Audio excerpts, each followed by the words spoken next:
today's topic is Golgi complex. What is Golgi complex? Golgi complex is a structure which is found in eukaryotic cells and it is part of endomembrane system. It was first observed by Camillo Golgi in 1898. 1898 में Golgi ने इसको discover किया as a differentiated part of the endomembrane system. आपने endomembranes में पढ़ लिया कि endoplasmic reticulum होती है जिसमें रफ एंडोप्लाज्मिक रेटिकुलम या smooth endoplasmic reticulum are various part of the endomembrane system.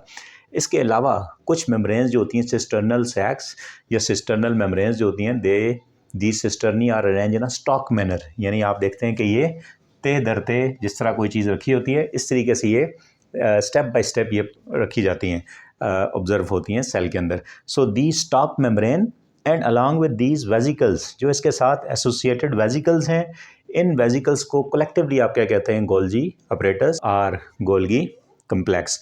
तो दो चीज़ें होंगी इसके अंदर. एक होगा इसके अंदर स्टॉक सिस्टर्नी, यानी ये सिस्टर्नी हो सकती हैं, और इसके साथ दूसरा एसोसिएटेड वेजिकल्स, यानी ये जो वेजिकल्स हैं ये इसके साथ अटैच्ड या एसोसिएटेड वेजिकल्स भी हो सकते हैं. ये दोनों मिलके क्या बनाएंगे? गोल्गी कम्प्लेक्स बनाएंगे.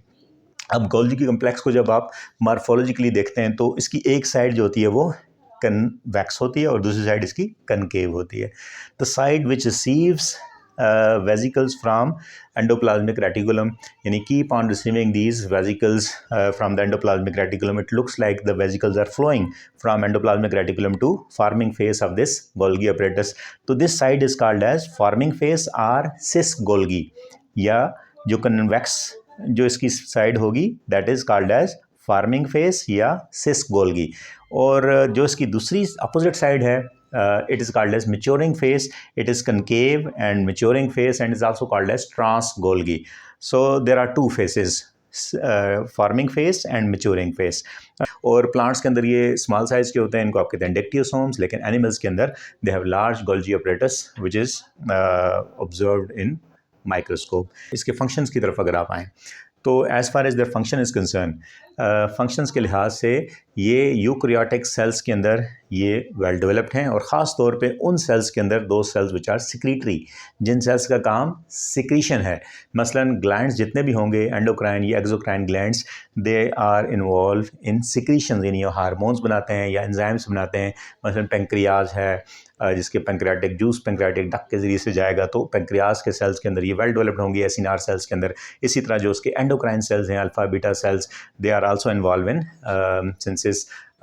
तो जो सिक्रीशंस होंगी ऑब्वियसली इसका काम होगा. अब ये सिक्रीशंस आती कहाँ से जो इन्होंने सिक्रीट करनी? तो actually the rough endoplasmic reticulum जो इसके ऊपर राइबोसोम्स हैं, दे परफॉर्म प्रोटीन्स.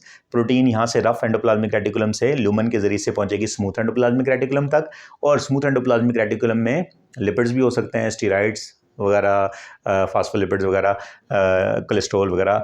तो ये भी यहाँ से ट्रैवल करेंगे इन वेजिकल्स के ज़रिए से. ट्रांसपोर्ट वेजिकल जो होते हैं they will bud off from the smooth endoplasmic reticulum. Smooth endoplasmic reticulum से they will be budded off and they bud off and they move towards forming face. यहाँ से ये फार्मिंग फेज पे आगे attach होते रहेंगे and keep on attaching, and they bring these proteins and lipids and carbohydrates from rough and smooth endoplasmic reticulum before they are going to be transported. इससे पहले इनको फिनिश प्रोडक्ट में convert किया जाएगा. So basically this Golgi apparatus is a finishing department. It is finishing organelle of the cell which convert a material which is coming from rough and smooth endoplasmic reticulum into the finished form. ये इसको finished form में convert करता है. So जितनी भी secretions होंगी, first they have to travel towards Golgi apparatus, and Golgi apparatus will convert them into finished product, and they will be released from the maturing phase of the Golgi apparatus. So those cells which are secretory in nature, secretory cells have well developed Golgi apparatus, और यहाँ से फिर ये bud off होके cell membrane के साथ attach होंगी. This cell membrane will release them as a result of exocytosis.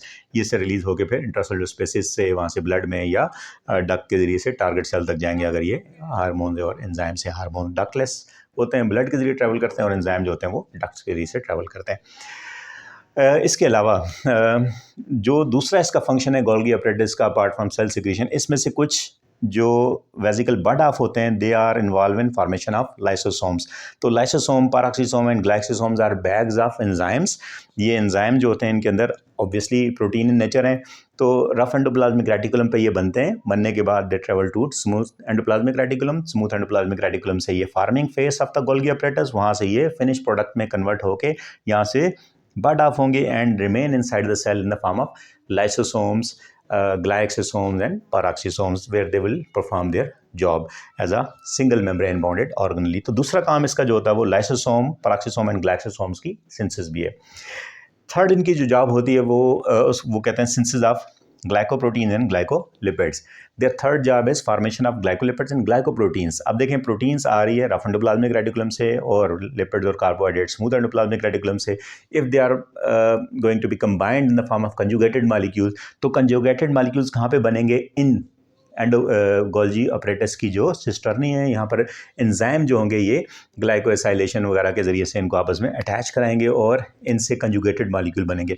These conjugated molecule यानी glycolipids and glycoproteins may come and they may attach on the surface of the cell. ये cell की surface के ऊपर attach होते हैं और lipids के साथ अटैच होते हैं तो ग्लाइकोलिपिड्स, अगर कार्बोहाइड्रेट अटैच होंगे और प्रोटीन के साथ होंगे तो ग्लाइकोप्रोटीन। सो ये सेल की सरफेस के ऊपर ग्लाइकोकैलिक्स की फॉर्मेशन के अंदर भी गोल्गी अपरेटस का बड़ा इंपॉर्टेंट रोल होता है।